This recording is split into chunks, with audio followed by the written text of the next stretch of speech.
Elle voulait devenir mannequin. Mais elle a fini sacrifiée. Un conte à voir sur. Il était une fois. As-tu déjà entendu des histoires sur des gens dont le rêve de gloire s'est transformé en véritable cauchemar? Reste jusqu'à la fin, je te raconte.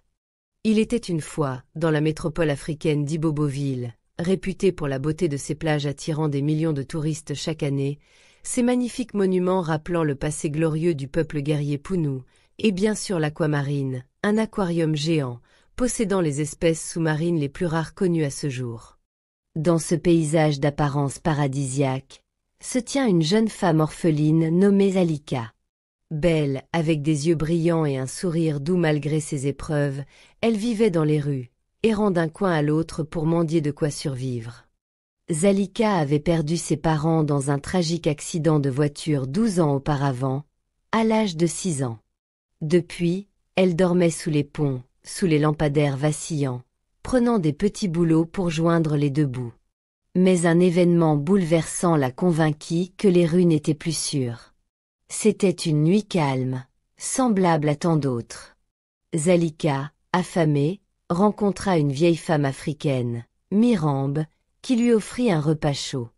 N'ayant rien mangé de consistant depuis des jours, Alika accepta avec gratitude et dévora le plat dans un coin sombre, savourant chaque bouchée comme si c'était la dernière. La nourriture était si délicieuse qu'elle continua, ignorant son estomac déjà plein, incertaine de quand elle mangerait à nouveau. Bientôt, ses paupières devinrent lourdes, sa vision floue. Elle se traîna jusqu'à son coin habituel sous un lampadaire et s'effondra dans un sommeil profond, son corps relâché comme une poupée de chiffon. Quelques heures plus tard, Zalika se réveilla dans un sanctuaire obscur, ligoté, entouré d'autres jeunes femmes inconscientes sur le sol. Ses yeux s'écarquillèrent de terreur lorsqu'un vieux ritualiste, le tristement célèbre Fifian Ribana, entra, vêtu de robes rituelles ornées restes d'os humains. « Impossible !» s'exclama-t-il en la voyant éveillée, pointant un doigt noueux. « L'esprit t'a rejeté. » Il ordonna qu'on la libère, et Zalika fut relâchée. Elle s'enfuit, courant à travers une forêt dense, son cœur battant, ses vêtements déchirés par les épines. Terrifiée, elle atteignit une route isolée, pieds nus, affamée, et perdue.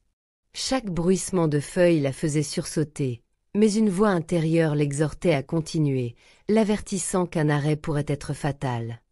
Juste avant l'aube, des lumières apparurent au loin. Zalika découvrit un quartier chic d'Iboboville, avec des vitrines éclatantes remplies de mannequins en robes somptueuses, des boutiques exhalant richesse et pouvoir. Épuisée, elle s'arrêta devant une boutique, hypnotisée par les vêtements. Une femme africaine sophistiquée d'âge moyen, Nayoka, sortit et l'aborda avec un sourire. « Tu aimes les robes ?» demanda-t-elle. Zalika, intimidée, hocha la tête. Nayoka l'invita à entrer, la conduisant dans un vestiaire. Elle lui tendit une robe dorée scintillante. « Va te doucher et essaie-la, » dit-elle. Zalika, émerveillée, se lava et enfila la robe, admirant son reflet. « Parfaite !» murmura Nayoka, claquant des mains au-dessus de sa tête. Avant que Zalika ne comprenne, un homme robuste, quadouo, surgit et lui planta une aiguille dans le cou. Elle s'effondra. Zalika se réveilla dans un cercueil, dans une arrière-boutique sombre, pendant plus de 10 heures. Lorsqu'elle ouvrit les yeux, elle était derrière la vitrine de la boutique, son corps figé comme un mannequin, mais son esprit bien vivant. Elle réalisa avec horreur que les autres mannequins des jeunes femmes africaines étaient aussi vivantes, prisonnières d'un sortilège. Certaines étaient là depuis des mois, d'autres depuis des années, leurs yeux pleins de douleur, leurs visages figés en sourire parfait. Zalika voulut crier, mais ses lèvres restaient scellées, son corps immobile, une main sur la hanche, l'autre pendant le long de son corps. Sa robe dorée brillait sous les lumières, attirant les regards des riches clientes qui tapaient sur la vitre, certaines murmurant que les mannequins semblaient vivants. Chaque nuit, quand la boutique fermait, le sort s'atténuait juste assez pour permettre des chuchotements. Une jeune femme africaine frêle, Hadiza, murmura « Ne lutte pas, ça resserre le sort ». Hadiza raconta qu'elle était née dans la rue, dansant au feu rouge pour des pièces, jusqu'à ce qu'une femme lui offre du pain et un abri. Elle se réveilla figée dans la vitrine, choisie pour son corps, parfait. À côté, une autre jeune femme africaine raconta qu'elle avait été vendue par son père pour une bouteille de whisky à 13 ans, rêvant autrefois de devenir enseignante. Une jeune femme africaine élégante, Efia, parla d'une voix froide.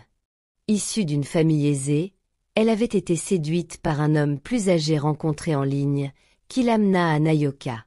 Elle devint le premier mannequin, utilisé pour attirer d'autres victimes.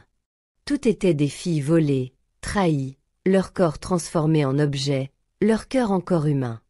Zalika, désespérée, murmura « Pourquoi moi ?» Efia répondit « Ta beauté attire les clients. » Elle ajouta qu'il n'y avait aucun moyen de s'échapper, le cercueil les liait à un esprit.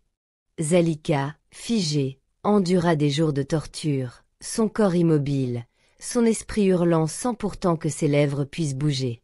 Les clientes admiraient sa robe, ignorant sa souffrance. Mais la 7e nuit, une larme coula sur sa joue.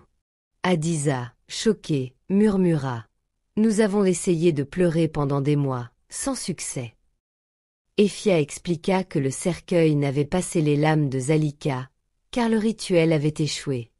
Cette nuit-là, son index bougea, puis ses autres doigts, ranimant un espoir fragile.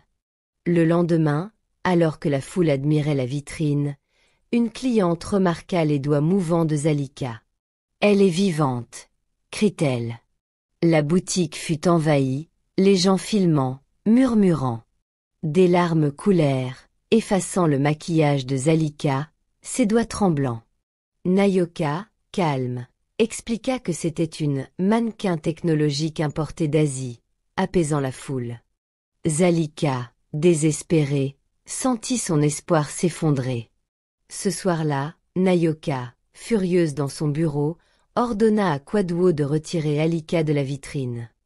Emmène-la à l'arrière avant qu'elle ne cause plus de problèmes. Kwadwo la porta dans une arrière-boutique froide, remplie de cercueils, de miroirs brisés et de pièces de mannequins. Nayoka, menaçante, s'approcha avec une seringue. « Tu as tout gâché », gronda-t-elle. Alors que Kwadwo levait la seringue, il se retourna soudain et l'enfonça dans le cou de Nayoka, qui s'effondra. Il donna un liquide à Zalika, et la vie revint dans son corps. Tremblante, elle l'écouta confesser « C'est ma faute. J'ai causé la mort de tes parents. » Il révéla que, jeune adolescent, il avait couru sur la route, provoquant l'accident qui tua les parents de Zalika. En voyant une marque distinctive derrière son oreille à la boutique, il reconnut la fille de l'accident. Rongé par la culpabilité, il avait injecté un anesthésiant temporaire au lieu du poison paralysant, empêchant le sort de prendre complètement. « Va chercher de l'aide » murmura-t-il.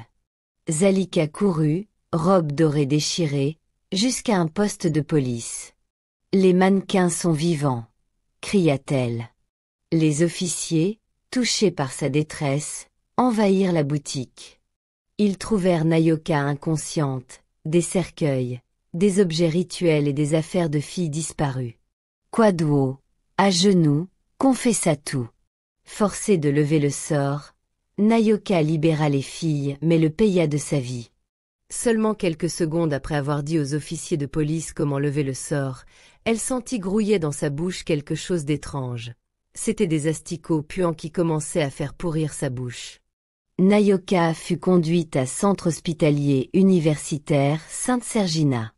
Mais malheureusement, elle perdit la vie. Après une intervention chirurgicale qui laissa le personnel soignant traumatisé. La boutique fut scellée et vandalisée par la suite par des habitants ibobovillois en colère. Nayoka fut incinérée et personne ne réclama ses restes funéraires. Elle pourtant qui avait tant d'amis quand elle était au sommet de sa gloire. La nouvelle fit les gros titres, Les mannequins vivants d'Iboboville. Kwadwo reçut la clémence pour avoir sauvé les filles. Zalika reçut un logement, une bourse et un suivi psychologique, mais surtout une chance de vivre libre, elle qui avait déjà subi tant de tourments par le passé. La morale de l'histoire nous enseigne que la beauté et l'innocence peuvent devenir des proies lorsque le monde est gangrené par l'avidité et la cruauté. Elle nous rappelle qu'il suffit parfois d'un acte de courage, même tardif, pour briser les chaînes de l'injustice. Mais surtout, elle nous met en garde. Derrière les vitrines les plus éclatantes peuvent se cacher les plus sombres secrets, et ce n'est pas parce qu'un visage sourit qu'un cœur ne souffre pas. Merci d'avoir regardé cette vidéo. Si tu as aimé ce conte, n'hésite pas à nous dire en commentaire depuis quel magnifique pays tu l'as regardé. Abonne-toi, like, commente et partage ce conte avec tes proches. À très bientôt pour des contes encore plus captivants.